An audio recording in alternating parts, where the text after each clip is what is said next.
মা ওখানে ঝুঁকে কি করছো? দেখ না এখানে কি সুন্দর খারকল হয়েছে। খারকেল হয়েছে? খারকেল তো আমার খেতে খুব ভালো লাগে। আজকে দুপুরবেলা করবে? হ্যাঁ করবো। আচ্ছা চল চলো তুলে নিয়ে আসি। একসাথে তুলে নিয়ে আসি। হ্যাঁ তারপর একসাথে করবো।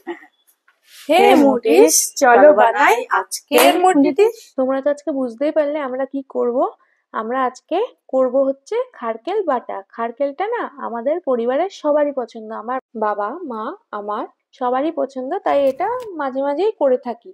তো ভাবলাম আজকে তোমাদের সাথে শেয়ার করে নিই। তো চলো শুরু করা যাক। প্রথমে খারকেলগুলো ভালো মতো কেটে এটা কড়াইতে শুকনো ভাবে একদম ভাজা ভাজা করে ফেলবো। এর মধ্যে রসুন, কাঁচা লঙ্কা আর জিরে দেবো, কিন্তু এই মুহূর্তে কোনোভাবেই আমরা তেল ইউজ করব না।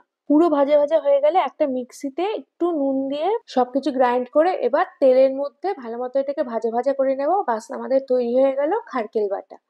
তোমরা কোনো সময় এই ডিশটা খেয়ে থাকলে জানিও কিন্তু। আজকে তোমার পছন্দের খারকেল বাটা করেছি, তুমি খেয়ে বলো কেমন হয়েছে।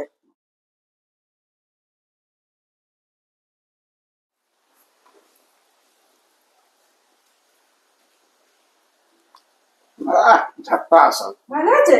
দারুণ হয়েছে, এক্সেলেন্ট।